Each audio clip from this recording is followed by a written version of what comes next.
Bueno, yo estuve presentando un poco el contexto económico de Argentina en este 2026. Analizaba una especie de doble foco, entender un poco el proceso de normalización, de saneamiento económico que emprendió el nuevo gobierno a fin del 2023. Un proceso largo, complejo, no fácil, difícil. Y cómo ese proceso va recorriendo etapas. Entonces también analizando un poco la etapa en la cual estamos transitando, el corto plazo, para entender qué está pasando con la actividad, qué está pasando con los sectores, qué está pasando con el consumo, con el empleo, con la inflación.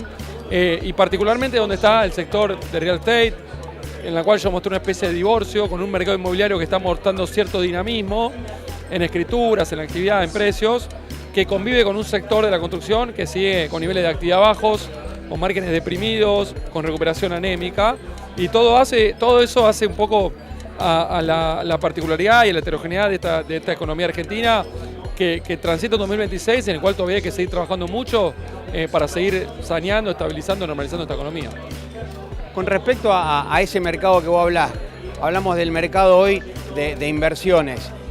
¿Cómo está? ¿Sigue estando, digamos, retraído? ¿Tienen falta de créditos? O sea, en lo que queda del 26 y lo que puede ser el 27, ¿cómo ves vos esa parte, digamos, como que qué le está faltando hoy a ese inversor, o sea, que quiere empezar a hacer inversiones en lo que vos dijiste, en bienes raíces, ¿no? Bueno, un poco tiene que ver con este divorcio que mencionaba.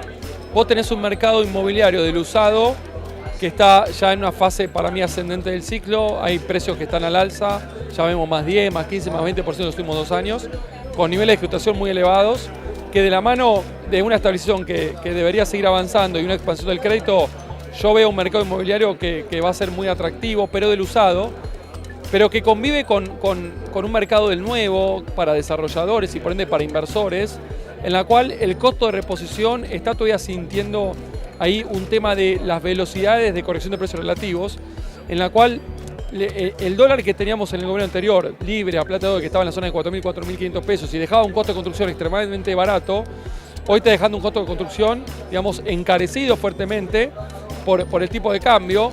Yo miro históricamente, todavía no está en niveles elevados, está en la zona media, pero hubo un proceso de encarecimiento rápido, pero que en realidad es la consecuencia de una baja considerable y abrupta del tipo de cambio.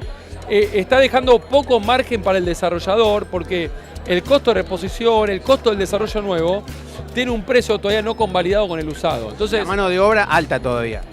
La mano de obra, en términos de dólares, también se encarece, pero en términos históricos no está todavía en un nivel elevado. Entonces, los desarrolladores y los inversores que están atrás de la cadena de desarrolladores están viendo todavía ahí que está algo trabado.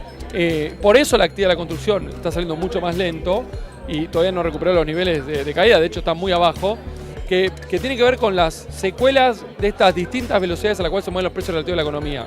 En la medida que el usado se pueda ir recomponiendo y que la inflación, digamos, ceda y se corrija un poco el costo de la construcción, hay que ver qué pasa con el esquema cambiario, bueno, la ecuación del usado contra el nuevo va a tener otra dimensión y yo creo que ahí el mercado inmobiliario, más pensando del lado de la construcción y el desarrollo, debería tener mucho más dinamismo y también mucho más retorno para los inversores. Entonces es una cadena que desde ese lado del mostrador todavía va a salir algo trabado y saliendo lento. Lo que vemos nosotros, a ver si vos compartís, hay mucha cantidad de usados y que por ahí lo nuevo todavía no está como para alargarse.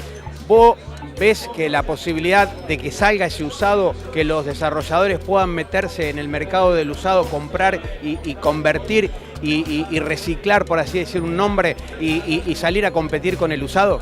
Mirá, el mercado inmobiliario es un mercado inelástico, yo digo es como un Titanic, se mueve lento a la baja y al alza. O sea, lleva tiempo. Digamos, para poner el ejemplo más claro de esto es, las acciones en Argentina, el Merval en dólares pasó de 400 a 2.000 en 3 años. O sea, se multiplicó por 5, 400% de alza. Los bonos subieron 200% en 2 años. El sueldo promedio en dólares argentinos subió 200%, pasó de 400 a 1.200. 200, 200, 300, 400. Los precios de las propiedades usadas subieron 15%, nada más. Entonces, hay un desacople ahí, que hay distintas fuerzas y actores que pueden permitir que ese desacople se cierre. En parte pueden ser los propios desarrolladores o fondos locales o de afuera. Yo conozco varios, digamos, fondos que están pensando en armar instrumentos para de alguna manera darle más dinamismo al mercado del usado. Y después de vuelta, la estabilización de la economía, la recomposición de los ingresos, la expansión del crédito, van a seguir bombeando ese mercado inmobiliario. Hoy el mercado inmobiliario del usado ya tiene niveles de escrituración. Por ejemplo, si uno toma la ciudad de Buenos Aires, que está en zona de máximos.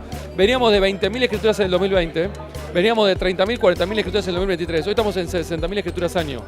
Entonces, claramente hubo una recomposición del nivel de actividad muy importante.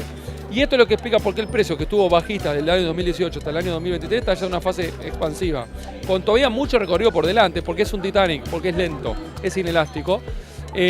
Pero bueno, puede haber determinadas fuerzas que puedan acelerar este proceso. Mientras tanto, digamos, el divorcio va a continuar. Vas a tener una actividad de la construcción y desarrollos avanzando al 4, al 5, al 6% por año, con un mercado inmobiliario que en escritura tal vez sube 10, 15, 20% por año. El año que viene es un año político, un año que seguramente va a haber acciones del gobierno para querer impulsar muchos sectores, entre ellos este. Pregunta, ¿se vendrá el crédito con mucha énfasis? ¿Cómo lo ves? ¿Tuviste posibilidades de analizarlo? ¿Tuvieron posibilidades de verlo? O sea, el año que viene es un año político. En la parte faz política, obviamente, estamos hablando año también de elecciones presidenciales. En una economía estabilizada sin inflación, el gran dinamizador es el crédito, el financiamiento. Pero hoy no está, digamos, eso. Bueno, el crédito hoy no está, pero el año pasado se hicieron 50.000 escrituras con hipotecas, cuando veníamos de 30.000 y veníamos de cero. Ahora, en los 90 hubo años de 300.000. Entonces, esto es incipiente. El crédito en la Argentina el año pasado se triplicó contra el 2023. Pasa que de niveles muy bajos.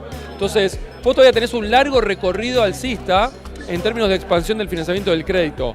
Para que eso suceda y se acelere, vos tenés que terminar y concluir el proceso de estabilización. ¿Qué es eso? Eliminar la inflación en la Argentina. Si yo elimino la inflación, puedo bajar las tasas de interés, puedo extender los plazos a los cuales los inversores colocan sus pesos en un plazo fijo, etc. Puedo extender los plazos a los cuales yo doy crédito, un crédito hipotecario. Entonces, esto es un proceso que va de la mano con la estabilización. No puedo yo hoy salir a dar créditos a 4 meses, a 4 años, cuando yo todavía no terminé de resolver el problema de la inflación en la Argentina.